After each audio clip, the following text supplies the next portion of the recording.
Hi, I'm John DeDakis, and you're one to one with me, and I'm one to one with Candace Fitzgerald. It's a repeat performance.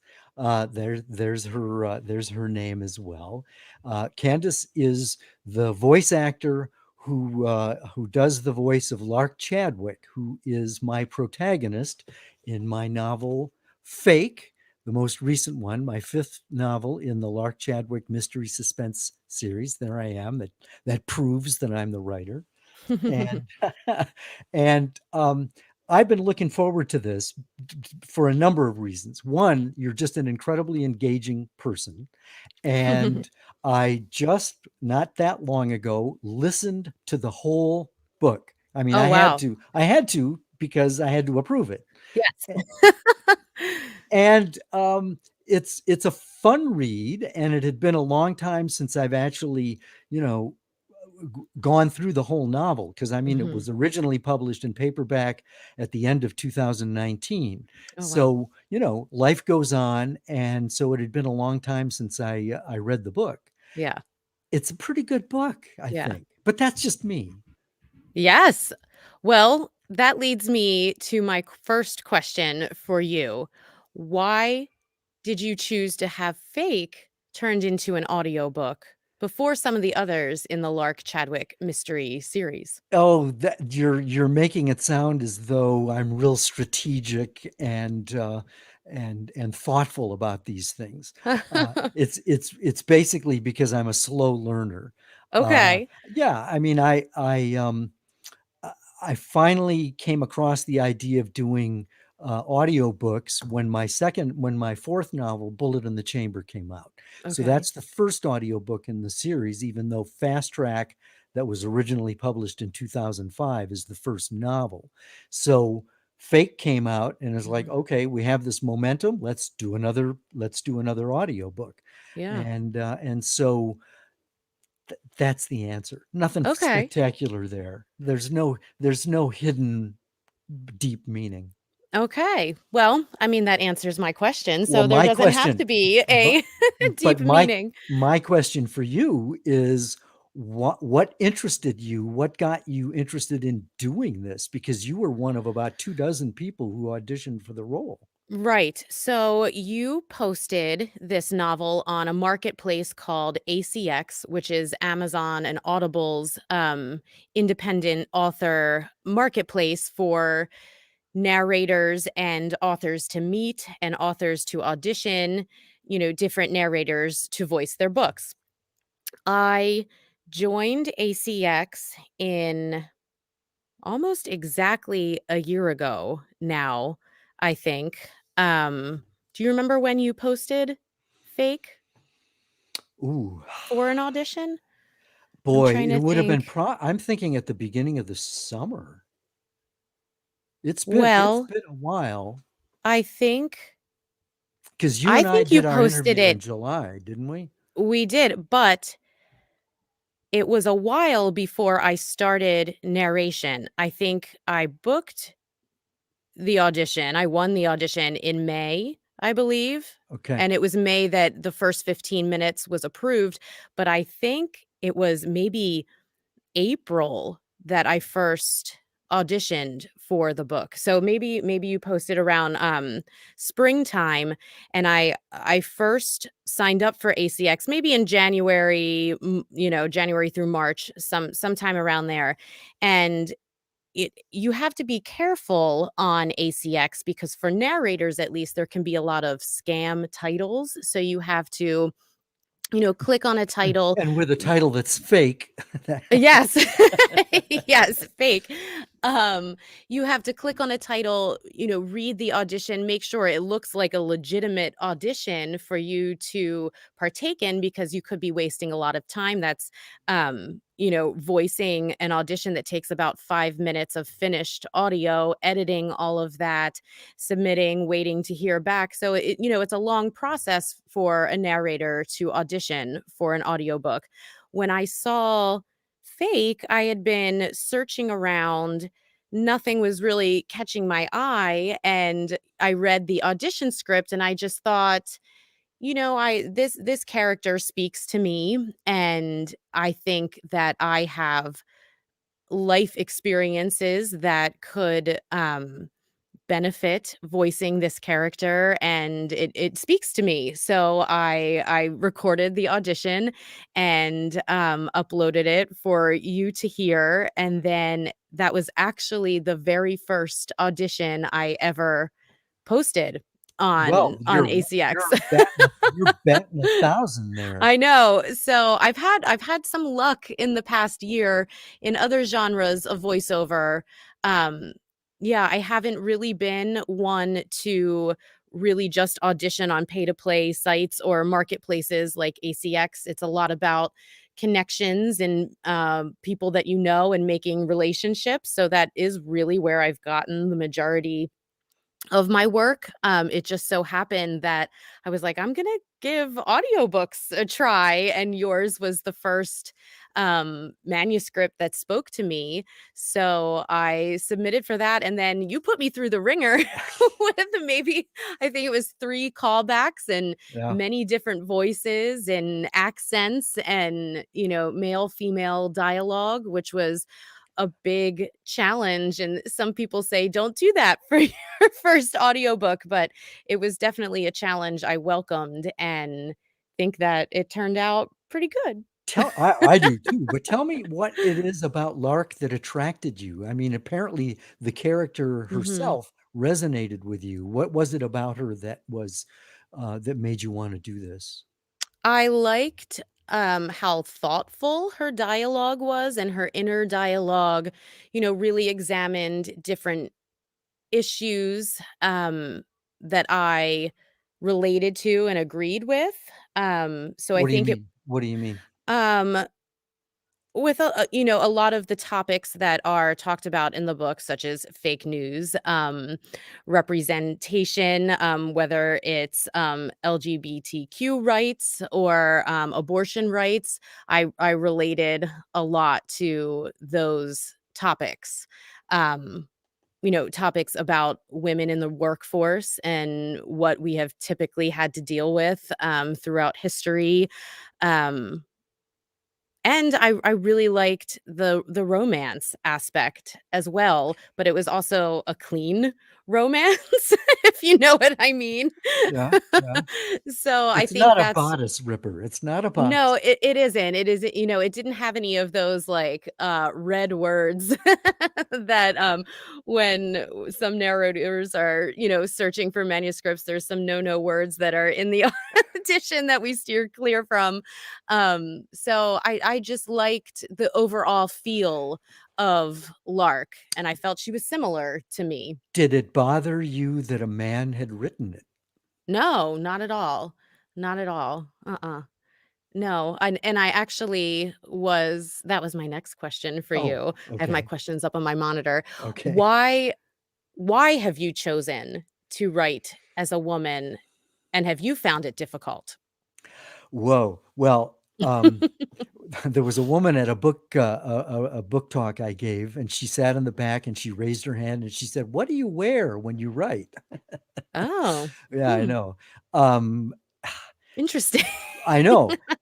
I, Sometimes voiceover narrators get asked that question too because we're alone in our padded booths, so well, and I mean, there's a deeper there's a superficial reason I write as a woman and a deeper reason. Mhm, The superficial reason is when I was starting to write to get published. I mean, I'd been a journalist for a long time, but when mhm, I turned to writing fiction, someone suggested that I should write in a way that stretches who I am. yeah, Never been a woman, at least not in this life. So I gave it a try, and I discovered that I was able to access it because emotions aren't gender specific. We no, all have mhm, the same mhm, emotions. And mhm, so I found that I was able to take my emotions and, in a sense, put a skirt on them.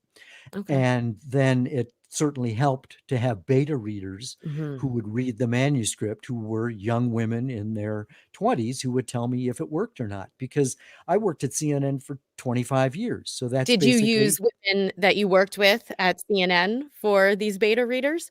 Yes. Oh, Okay. absolutely. Absolutely. In fact, these were women who were usually interns, young, new hires in their early to mid 20s, who would tell me their stories about their boyfriends and their careers and their parents and all that stuff. And I would just internalize, I would ask them questions. I can remember asking one person, what's it like for guys to come on to you all the time? And I mean, one woman said in 20 seconds, in the first 20 seconds, I can tell if this is a safe situation. Mhm. I never think in terms of that.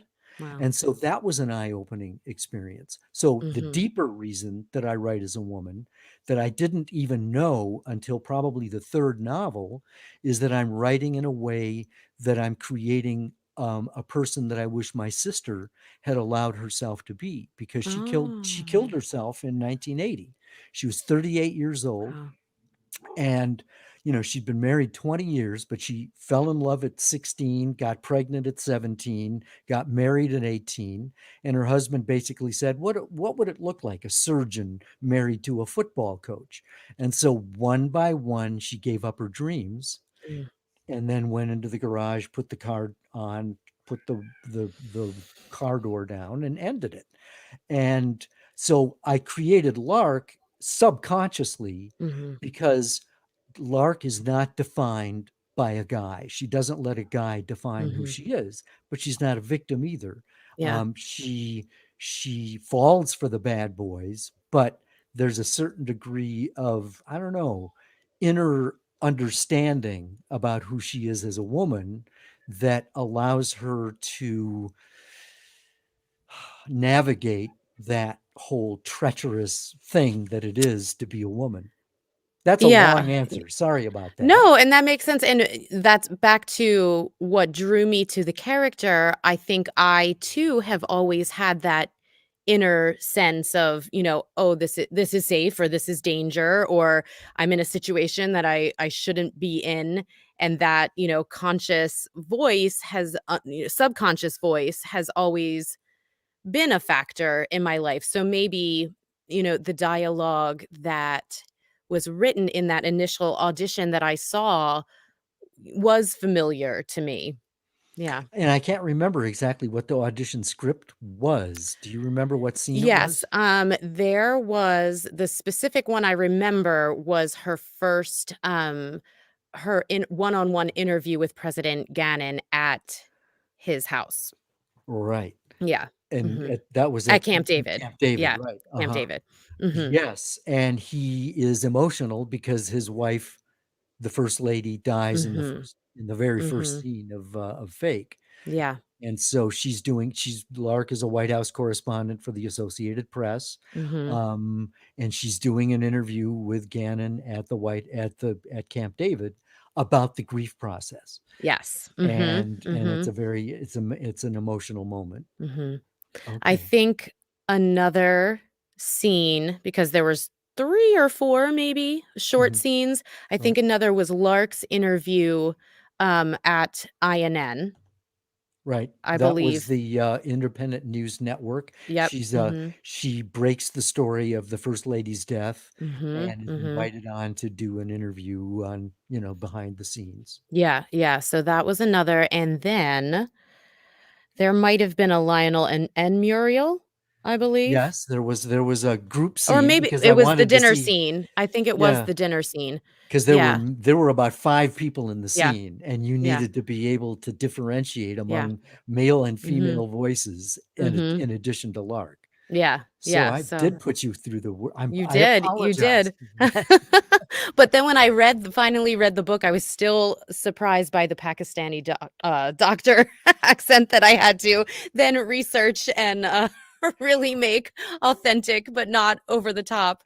That Well, was the biggest challenge. that gets me back to talking to you about your creative process and Mhm. approaching all these different voices, male Yeah. voices, female voices, foreign voices. Mhm. How did you approach that?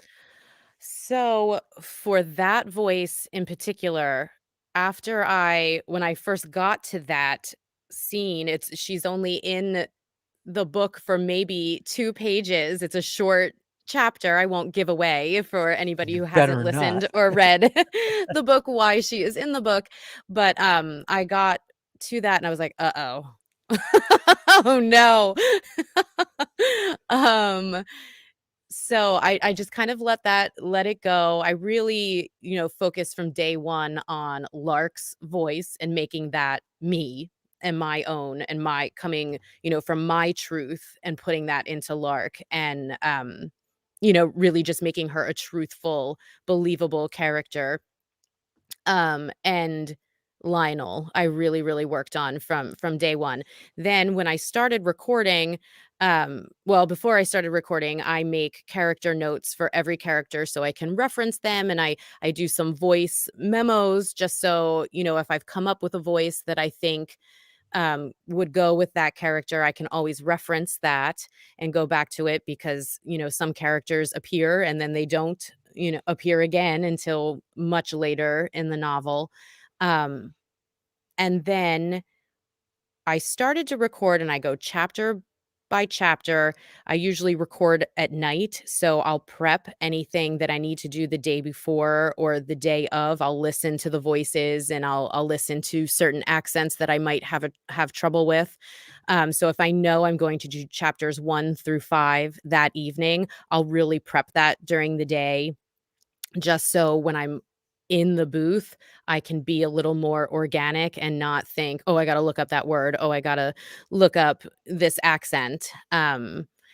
So when I got to that specific chapter, I really took a good week or 2 to really Wow. practice that accent, and I would spend my days when my daughter was napping just upstairs, not even in my booth, just recording myself doing that accent because, I just did not want to make it a stereotype. I did not want it to be too heavy-handed and, do that nationality disservice, since I am a white woman.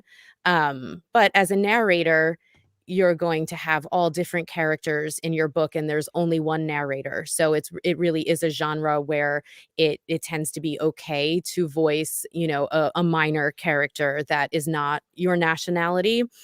So I did come to that accent with sensitivity and knowledge that I did not want to make it a stereotype, so I hope it doesn't Yeah, did you come run it across as by that. other people to get their reaction? Your husband or Yeah, anybody I like that? definitely ran it by my husband. He thought my first rendition might be a little too much, so I dialed back on some of the sounds and just picked and choose which vowels and I wanted to modify or, which, words maybe could not have a modification, so it wasn't so heavy-handed, and, he still said, it's a accurate accent, but not hearing the whole book and thinking, "Oh, this is" because I didn't let him listen to anything else really. He's more than halfway through the Wow. audiobook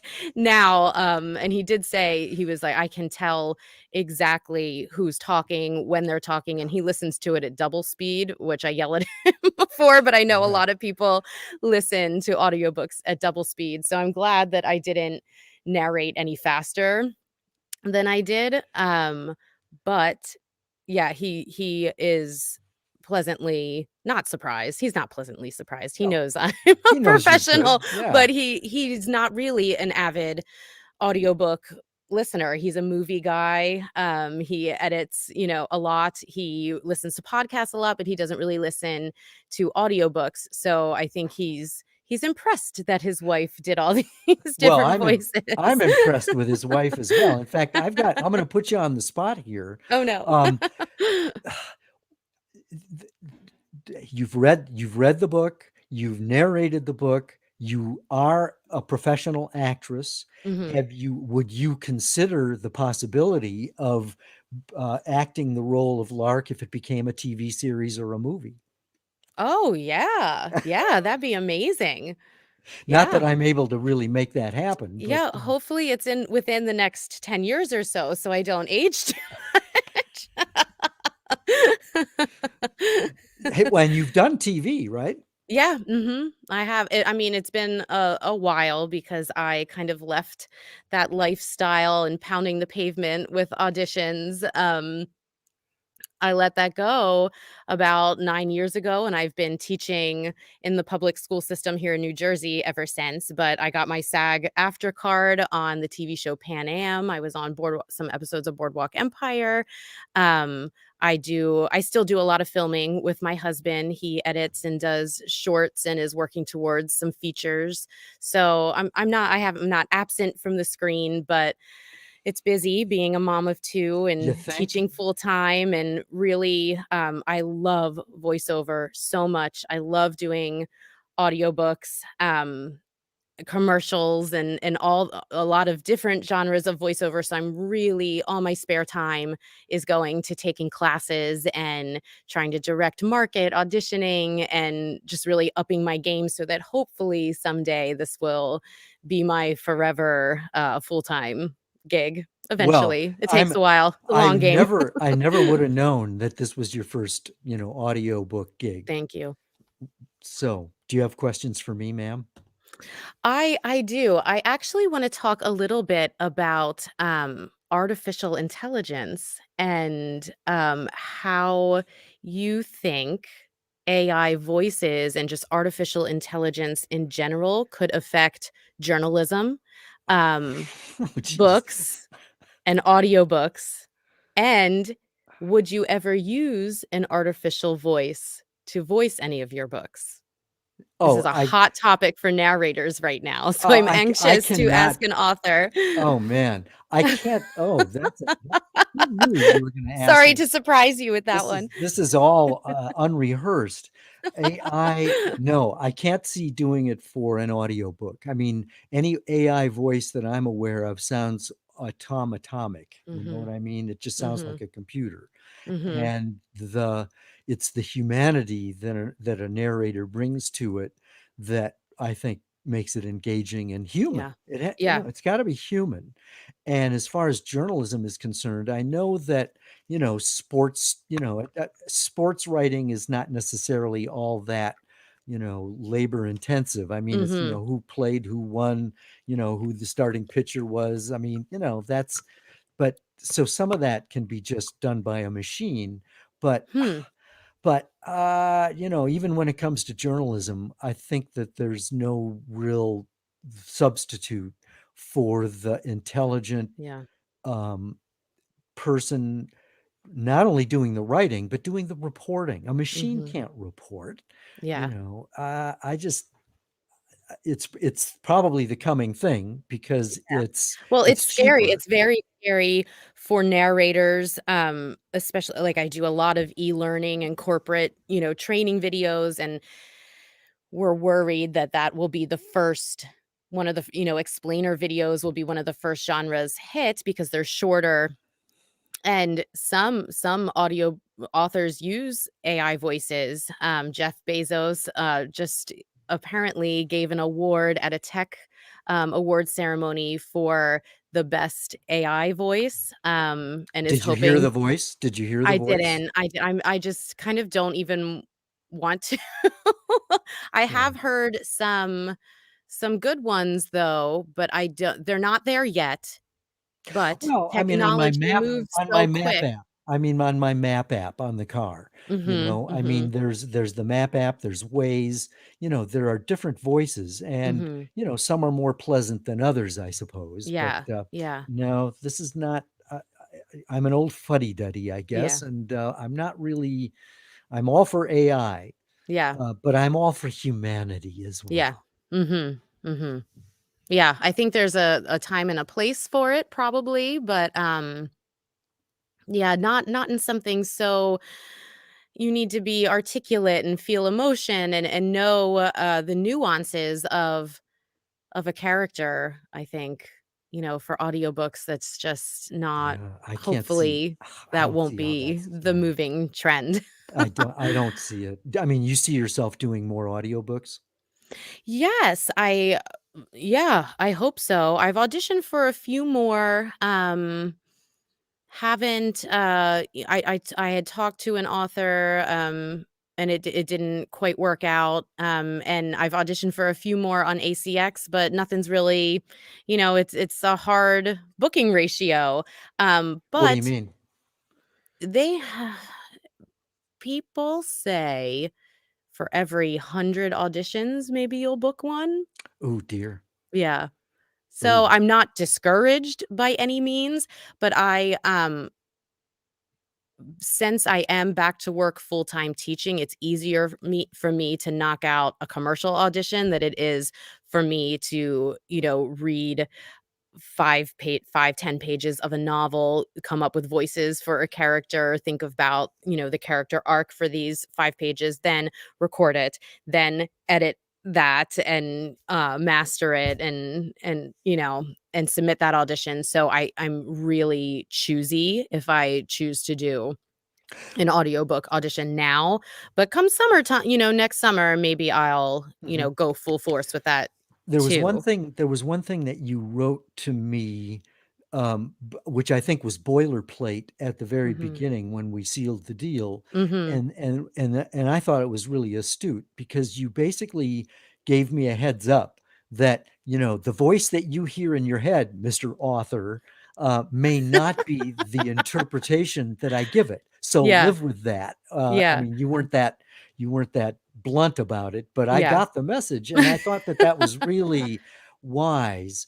Yeah. That it's so subjective, It's and an so author subjective. an author can And get so hung up in their own words, and I heard a certain voice in a certain yes. way, but And it's that your baby. It is your novel, and it should be a collaboration, but there comes a time it's an artistic endeavor and an artistic, license that kind of needs to be given over to the narrator once the audiobook is being produced, because now they are, especially in a platform like ACX, they are the producer. So it has to get done. If you're going back and forth with the rights holder or the author about voices for every chapter, it's never going to get made. It's never going to be the artistic, complete piece of right. artwork Perf that it perf could be. Right, perfect can be the enemy of the good, Yes, you know? yes. Yeah. Mhm, Okay. mhm. Any other questions for me, ma'am? Let me see, I have my questions up here. Okay, so how has social media helped you with your writing, with your journalism, but also how has it hindered you? Do you think it's a blessing or a curse? Ooh, well, there's a lot wrapped up in there. Mhm. Um, I wish that there'd been social media when I was a reporter. I mean, Oh, yeah? I Oh. started out in journalism in the late 60s, Mhm, before you were born. And we had film, we did not have cell phones, there was no mhm. internet. I And mean, so well, there weren't cell when I was in high school, cell phones were just starting to, pop up into people's, everyday, not even everyday lives. I think one of my friends had a cell phone and we were like, "What is that?" And now you just can't even imagine life without it. Yeah. Exactly. Yeah. So I think that social media has helped journalists in the Mhm. sense doing their research, being able to report from the field, Mhm. having much better access to sources and things like that.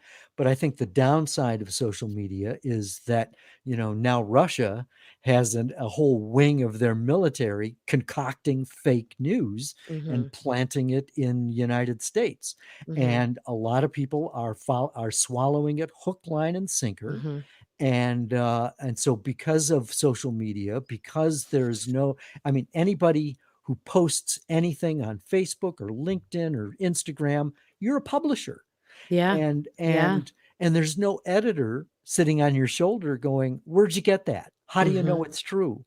And Mhm. so the lies that are out there Mhm. it's just staggering and discouraging. So Yeah. that's the downside of social media as Yeah. well. Mhm.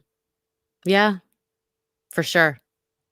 So I do have another question. Are we short on time? Are you We're doing okay. We're doing okay? Okay, Yeah. so we are in different creative mediums. I take what people write and, turn that into a voice. But you are writing down those words.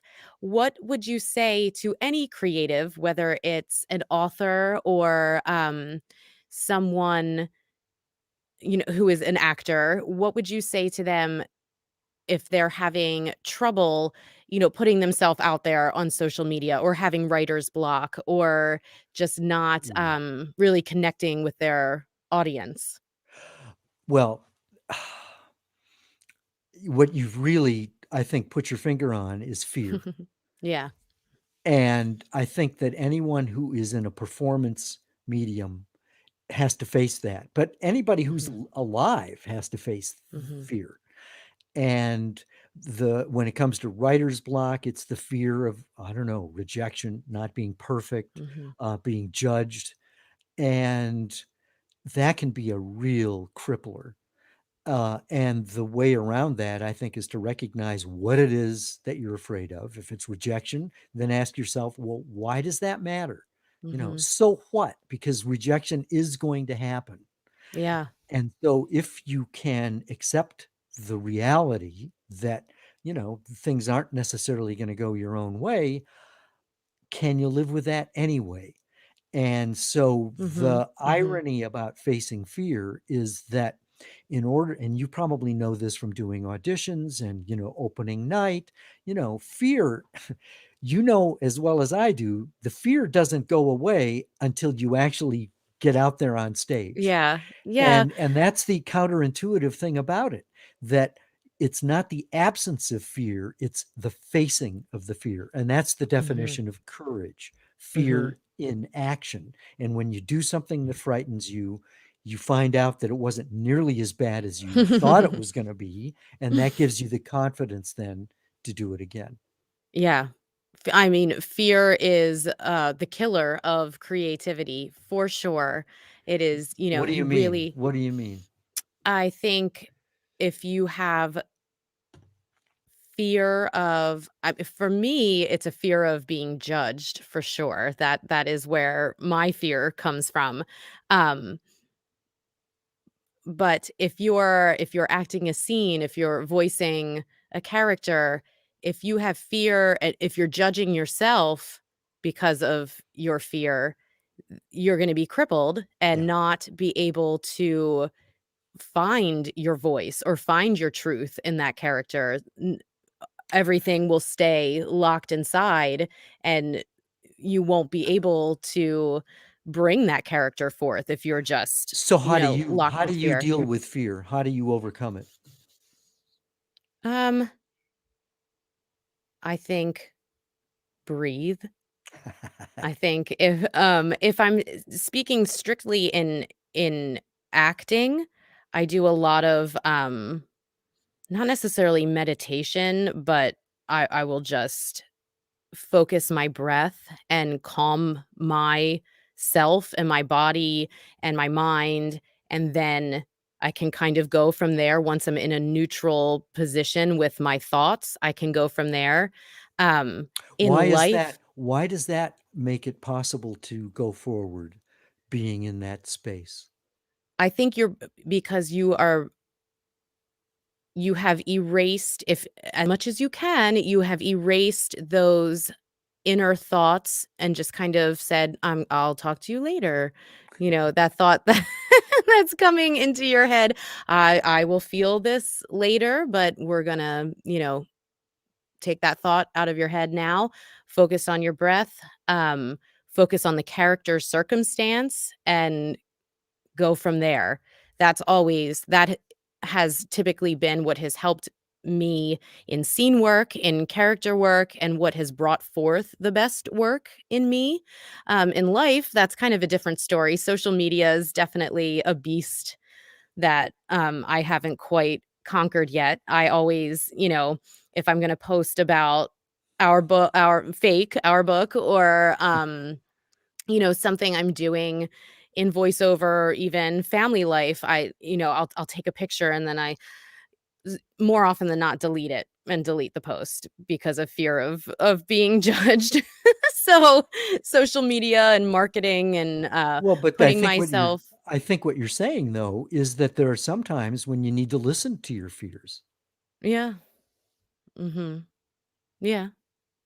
That's What do you mean by caution. that? Well, what I mean, I guess, is that look, the way I look at it is fear is life's pivot point. Mhm. And so we've got whenever you're faced with a major decision, Mhm. chances are the thought process is this going to kill me? Is this going to bankrupt me? Am Mhm. I going to lose my health? Those are some of the fundamental questions. And Mhm. so one of the first things is caution. Mhm. You're just trying to determine if you're counting the cost, I guess. Yeah. Yeah. And so and then Yeah. there's okay, this is what I think I should do. And you can be paralyzed by the fear, which is cowardice. Mhm. That's fearful inaction. And we all have, we can all point to examples of when we've done that and or Mhm. not done it and been cowards. Mhm. But that's kind of a judgy word, but we're great at judging ourselves. Mhm. And then, the courage part is when you go forward anyway. And I think Yeah. that the irony, of course, is that you can face, I mean, being a mom, becoming a mom, that's got to be terrifying. Oh, yeah. And but you Yeah. did it, but you did it. Yeah. And yet the idea of Yeah. maybe doing, auditioning for a role can be just as terrifying, even though the stakes are much higher being a mom than they Mhm. are not getting the part. Yeah. Yeah. Yeah. So fear exaggerates when it shouts Oh, at for you. sure. Yeah, it exaggerates everything about the situation. Yeah. Yeah. Are we Mhm. having fun yet? We are. I know, we always get in these deep conversations, so I have another deep question for you. Sure. Okay. Um, we've talked a lot about relationships when we've had other interviews or in our one-on-one time prepping for the book, and a lot of the subject matter or situations that Lark finds herself in or other characters find themselves in come from your own life experiences, and you've already mentioned your sister committing suicide, and I think we talked in our last interview about the death of your son. How has your wife felt about these subjects being brought up in public or in a novel, in a book? Has that caused any issues, or maybe helped some things? Oh man. You Sorry, that, this and I didn't is even have that one written down. That came from Yeah. the top of Well, and I my can head. remember the last conversation you and I had where you revealed something that you didn't expect to reveal. Yes. So fair is fair. Um, Look, I can't speak for Cindy. And the loss of a kid Mhm. is just awful. Well, I can't. I Um, mean, I can't even. but on the other hand, you know, I'm writing a memoir now, and the working title is Pivot Points: A Mm, Life of Plot Twists, because the approach that I take in that is that, and I teach this in the writing classes that I teach, is that life mhm. doesn't always turn out the way you expect. Yeah. In real life, we call it a crisis. In um, in journalism, it's a story, but in fiction, it's a plot twist. And so we all Mhm. have those plot twists in our lives. Mhm. And so I'm talking in the memoir about the death of our son, Mhm. and I'm not really trying to throw the spotlight on Cindy, but when I'm sorry, Cindy, I kind of did that. well, but that's okay because it is a logical question. And I can tell Mhm. you that Stephen died of an accidental heroin overdose. Mm. But when he first died, Cindy did not want to go there. She did not want to publicize the cause of death. And Mhm. we had, intense conversations about that. And I understood that she was trying to protect his legacy because she did not want Stephen to be defined by Mhm. how he died. Yeah. And so, because a lot of people never knew him, they didn't know how funny he was, they didn't know Mhm. how talented he was, and how many different things he would have been able to do with his life. Mhm. And so, we didn't announce the cause of death. But of course, what ends up happening is that people fill in the gap. I know Yeah. this from journalism. If you don't have the truth, you make up a story. Mhm. And so I know people who have assumed that Stephen killed himself. They Mhm. assume he was murdered. They assume whatever they assume based Right. on a lack of information. So I've always been a full disclosure kind of person. And again, when I started writing Bullet in the Chamber, which is the book I wrote when Stephen died, and the subplot really deals with the collateral damage that surrounded his death, Mhm. and it's a subplot, and so Cindy and I talked a lot about that. And I think what helped her come around were two things. One, I said, you don't have to read this. And Yeah. number two is that it's not about Stephen, not really. And uh, the premise of the book is what I felt at the time. In fact, the image on the book cover is a bullet in the syringe, because I Mhm. wanted to underline the Russian roulette powerfulness of heroin addiction. And it was my belief, it's still my belief, that if the cops can make a connection between the fatal dose of heroin and the Mhm. guy who sold it, that person should be charged with second-degree murder, Mhm. because it's like selling a pistol with one bullet in the chamber to someone you know is going to play Russian roulette and you don't care. That's Yeah. second-degree murder. That's manslaughter. You're not Mhm. intending the death, but you could have Mhm. stopped it if you didn't sell it. Yeah.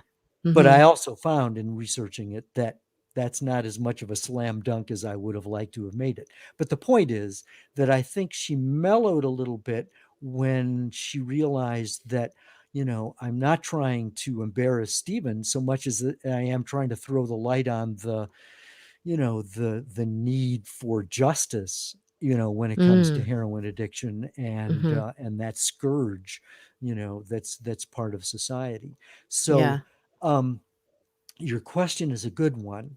And I'll tell you one more thing, and that is that um, marriages generally don't survive the death of a child. Mhm. And, Cindy and I have been together 43 years since Stephen died 10 years ago. And Cindy and I are probably closer than we've ever been. And I think probably the key reason for that is that we just instinctively knew that we were going to grieve differently.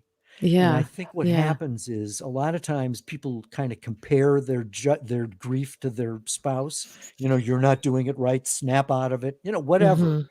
And I can tell you there was a moment where she and I were in the car together, and we had a CD on Carole King's Tapestry album, and a song came on, and she hit, the move on to the next one. And I said, how come you did that?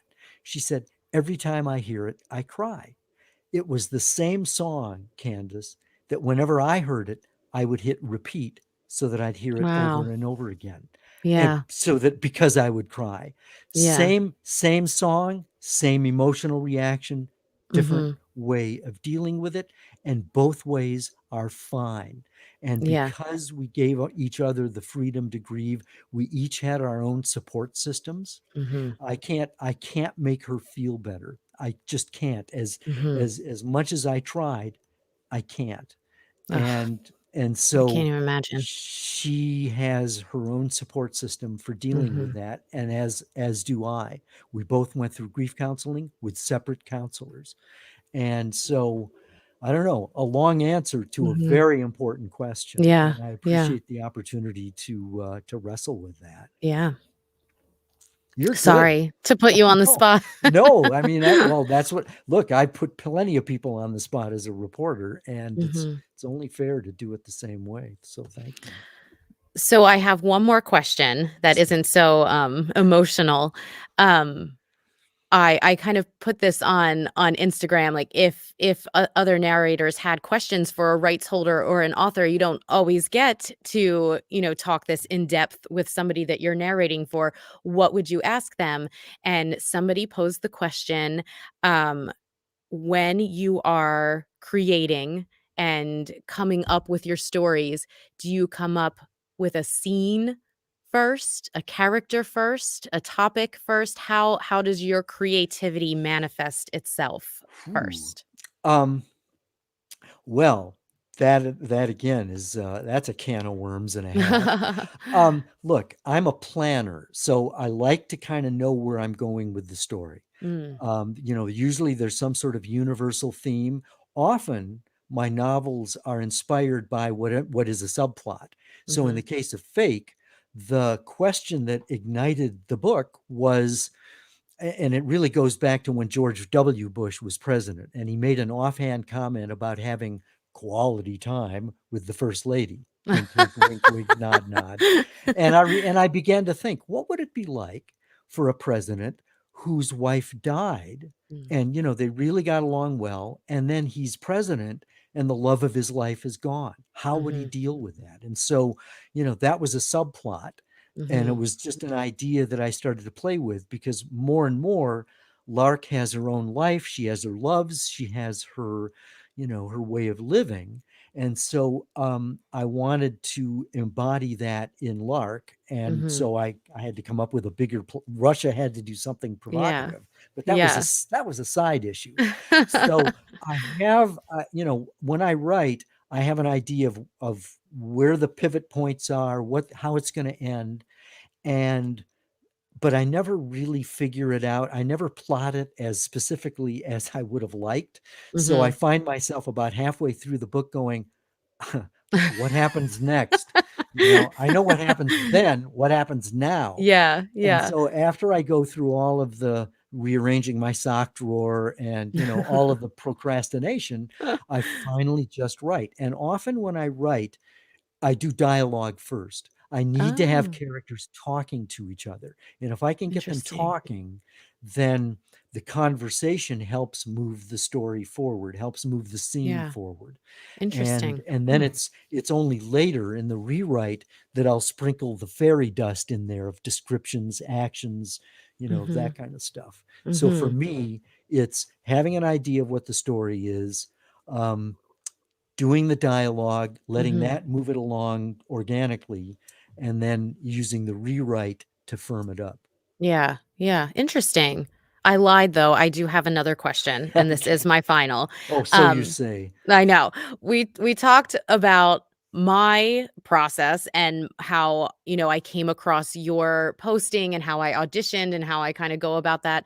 How do you go about choosing a narrator?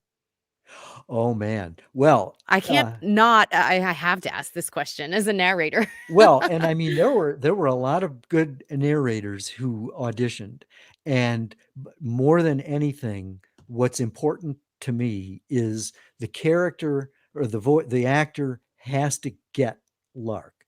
The Mhm, voice, I hear like Lark in my head. I mean the there's a woman I worked with at CNN way back in the 90s. She was in another bureau, and we would talk on the phone, and I'd never mhm. met her face to face, but she had this sassy style. And she still doesn't know. I don't know if she knows it. I may have told her years later, but she was Lark's voice, because that was when I Oh. first started writing the novel. Oh, And wow. so she had that sassiness. That's funny. And so a lot of the turns of phrase and things like that. There's a Mhm. moment where Lark is kind of snarky, and she'll do a sort of a fake interview, and she go, "Your thoughts?" Oh, yeah, yeah. Yeah, well, Mhm, that's, mhm. that's my friend. I won't even name her, but that's where I got it. Yeah. And so, and then over the years, there are other women who I would talk to, and talk to them about dating and all the Mhm. other stuff. And so, pieces of them and their turns of phrase Yeah. and their character, Mhm. would find their way in there. But I Mhm. can't remember the question that was asked. Just how you choose your How I choose a narrator. narrator. She has to Yeah. get, the narrator has to get Lark, Yeah. and you got her. You read her with an understanding of, what's going on. There's a Mhm. world, there's a wisdom that Lark has about life, and about guys, and about, jerks in the workplace, Mhm. and you have a certain irony in the way you look at life, and Lark has that, and so Mhm. you were able to personify that, Mhm. and there were several who had that, but you not only brought that larkness to the book, but you were able to, do the other voices as well, Mhm. because that's also part of it. Yeah. And so that's how I did it. And Yeah. I've loved working with you. You're so Me much fun. too. And I hope we'll be able to, I mean, I've got a couple of other books out there that haven't been made into audiobooks yet. So Yeah, yeah. maybe we can work together again More sometime. collaboration. Yeah. Well, let's hope for that. And let's hope that there'll be, I mean, I've been trying for a long time to bring the books to to make it into a TV series. Yeah, I And think in this day and age, that would be, a big interest for viewers. Yeah, yeah, for sure. well, and to have Mhm. met someone who's got acting chops and audio chops, I mean, Yeah. one can only hope. So Yeah, yeah. fingers crossed. And I hope other people will enjoy it. The book is Fake. Candace Fitzgerald is the narrator, and it is now available on Audible, Amazon Audible. Mhm. And but if you Yeah. do buy it, don't return it, because I don't know if you're aware of this, Candace, I that am fully if, aware. if people take advantage of this, oh, return it, Mhm. and the actor and the author do not get paid if you Yes. return the book within Mhm. even a narrow window of a week. Now, it's one thing, if Mhm. you get the book and you listen to the first chapter and you go, no, I don't want it, that's one Right. thing. But if you listen to the whole book, please don't return it, because Candace won't get paid, and she knocked herself out on this. And actors and authors deserve to get paid, and Yeah, so it's hard work. It's a labor of love, and it's, not the highest paid part of, any industry, any creative industry. So, yeah, we do really especially in the contract we went into was a royalty share, and it yeah, it hurts the industry, and there's actually a hashtag Audiblegate. ooh, People call this when people will listen to or read a whole book and then just send it right on back, and yeah, that doesn't it's not go fair. into our pockets, Yeah, which isn't always why, people do things, but, if audiobooks are going to survive and narrators live narration is going to survive and, be available for everybody's enjoyment, it's an important thing to think about for sure. excellent, Mhm. excellent. I love talking to you, Candace. We'll I do love this talking to you again too. sometime. I've been talking to Candace Fitzgerald, the narrator Yes. of my novel Fake. To be continued, ma'am. Yes. Yes, for sure. Thank you.